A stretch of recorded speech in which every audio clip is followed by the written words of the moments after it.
Hello and good morning everyone. आप सभी लोगों का स्वागत है स्टडी ग्लॉस के ऊपर। देखिए रिसेंटली जो है एक न्यूज सामने निकल कर आ रही है। भारत बायोटेक के द्वारा एक लेटर रिलीज किया गया है जिसमें लिखा गया है कि दिल्ली गवर्नमेंट को वो कोवैक्सीन सप्लाई नहीं कर पाएंगे। तो जानेंगे इस खबर के बारे में।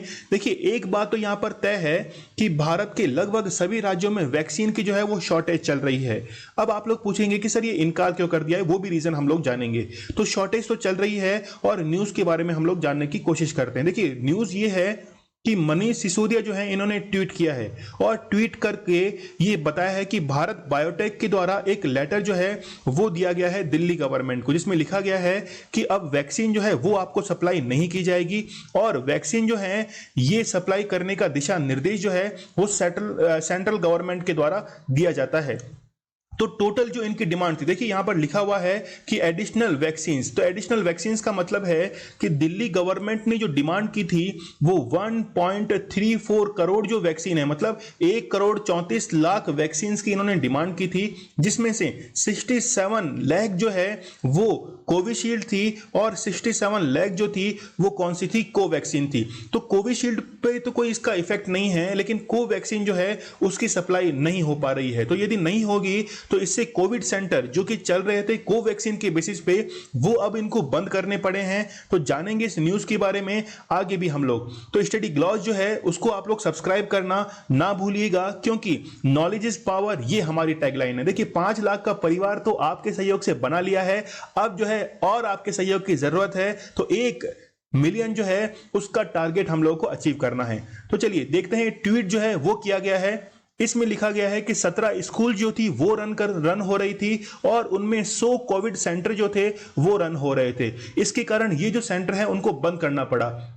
ये जो सेंटर है वो टोटली डिपेंड थे कोवैक्सीन के ऊपर और भारत बायोटेक ने एक लेटर रिलीज किया 11 मई को, जिसमें लिखा है कि हम जो हैं वो सेंट्रल गवर्नमेंट के दिशा निर्देश पर ही वैक्सीन जो है वो सप्लाई कर पाएंगे। तो यहां पे आप लोग नाम भी देख सकते हैं, डॉक्टर कृष्णा एला का यहां पर लेटर के अंदर नाम है। तो स्टेटमेंट जो है वो दिल्ली गवर्नमेंट के द्वारा क्या जारी की गई वो भी हम लोग देख लेते हैं। We are force to shut down, यानी कि हम लोग को शट डाउन करने की जरूरत पड़ रही है। सो कोविड जो सेंटर है जो कि कोवैक्सीन के ऊपर डिपेंड है और वो 17 स्कूलों के अंदर रन किए जा रहे थे, उनके द्वारा ये भी कहा गया कि 76 कंट्रीज के अंदर सप्लाई हो रही है वैक्सीन। तो कोविशील्ड जो है उसकी सप्लाई भी हो रही है। तो इनका मानना यह है कि जो भी बाहर एक्सपोर्ट हो रहा है, जो भी बाहर एक्सपोर्ट हो रही है वैक्सीन, उनको बंद किया जाए और साथ में ही हमारे पास में केवल 2 ही वैक्सीन है, एक तो है कोविशील्ड और दूसरी है कोवैक्सीन। तो इनके बनाने का जो फॉर्मूला है ये भी दूसरी कंपनियों को दिया जाए, इनके द्वारा ये स्टेटमेंट्स दिए गए थे।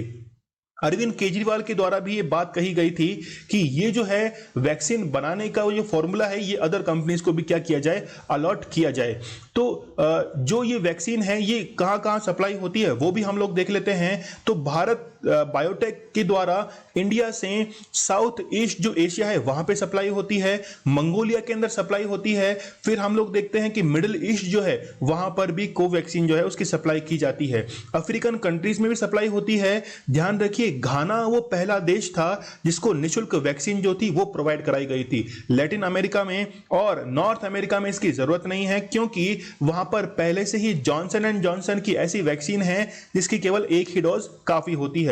तो आप लोग यहां पे प्रोफाइल देख सकते हैं डॉक्टर कृष्णा की, उसमें ये लिखा हुआ है, नीचे की तरफ एक लाइन लिखी हुई है कि scientific advisory committee to the union cabinet. तो ये जो है यूनियन कैबिनेट की जो साइंटिफिक एडवाइजरी कमिटी है उसके लिए भी ये काम करते हैं। तो सीधा आप लोग न्यूज को देख सकते हैं कि न्यूज यहां पे हमारी क्या कहने जा रही है।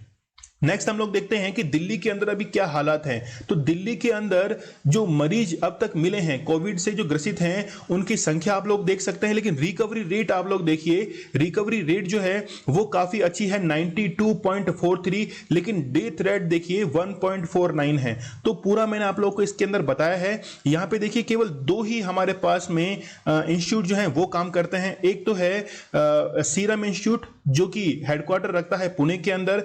दूसरा कौन सा है, वो है भारत बायोटेक, जिसका हेडक्वार्टर कहां है, बेंगलुरु के अंदर है। तो हो सकता है कहीं ना कहीं या तो हम लोग को वैक्सीन बाहर से ज्यादा इंपोर्ट करने की जरूरत है, या फिर फॉर्मूला जो है वैक्सीन बनाने का उसको अदर कंपनीज में भी देने की जरूरत यहां पे पड़ रही है।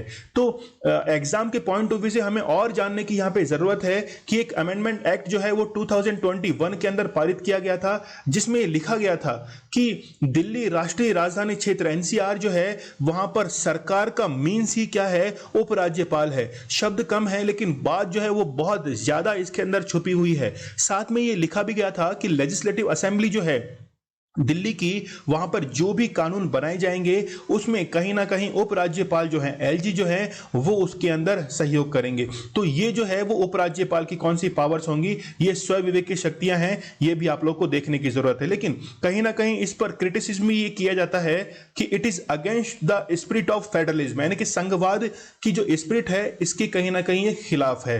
तो अगर हमको एग्जाम के पॉइंट ऑफ व्यू से देखना है तो ये एक अमेंडमेंट एक्ट जो है वो हमारे लिए इंपॉर्टेंट हो सकता है। इसके साथ में ही 1992 के अंदर 69th कॉन्स्टिट्यूशनल अमेंडमेंट एक्ट जो है वो भी हम लोग को देखना चाहिए।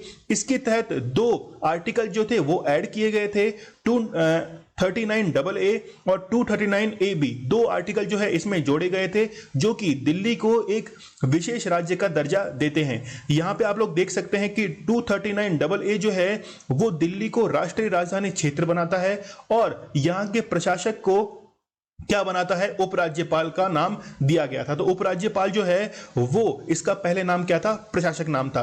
देखिए सामान्य हालातों में क्या होता है कि जितनी भी विधानसभा के लेजिस्लेटिव जो असेंबली है वहां पर जितनी भी टोटल सीट है उसके मिनिमम 12 और मैक्सिमम जो है 15% मिनिस्टर ऑफ काउंसिल के अंदर मंत्री हो सकते हैं। लेकिन दिल्ली के लिए आप लोगों को ध्यान रखने की जरूरत है कि यहां पर 10% जो है वो लिमिट तय कर दी गई है, इससे अधिक जो है वो मंत्री परिषद के अंदर मंत्री नहीं हो सकते हैं। एक न्यूज और है कि राष्ट्रपति शासन जो भारत के शेष राज्यों में लगता है वो अनुच्छेद 356 मतलब आर्टिकल 356 के तहत प्रेसिडेंशियल रूल रखता है, लेकिन दिल्ली के लिए जो काम करता है वो काम करता है आर्टिकल 239AB। चलिए ये जो है एग्जाम के पॉइंट ऑफ व्यू से हमने न्यूज देख ली है। स्टडी ग्लव्स आप लोगों के लिए लेके आता है बहुत ही बेहतरीन करंट अफेयर, तो आप लोग इसको सब्सक्राइब करना ना भूलिएगा। देखिए वैक्सीन की शॉर्टेज पूरे इंडिया के अंदर चल रही है, तो एडिशनल जितनी भी डिमांड है स्टेट गवर्नमेंट की वो अभी सप्लाई ज्यादा नहीं की जा सकती है, क्योंकि सेंट्रल गवर्नमेंट जो है उसकी भी रेस्पॉन्सिबिलिटी ये है कि सभी राज्यों के अंदर वो इक्वली डिवाइड करे वैक्सीन को, क्योंकि यदि ऐसा नहीं किया जाएगा तो कहीं ना कहीं जनता जो है वो परेशान हो जाएगी। तो इक्वली डिवाइडेशन जो है वो करना जरूरी है। तो सेंट्रल गवर्नमेंट जो है वो भी अभी प्रेशर के अंदर है, क्योंकि और भी राज्य डिमांड कर रहे हैं। तो इसलिए हो सकता है कि कहीं ना कहीं कोवैक्सीन की सप्लाई जो है वो दिल्ली के अंदर रोक दी गई हो। आज के लिए थैंक यू।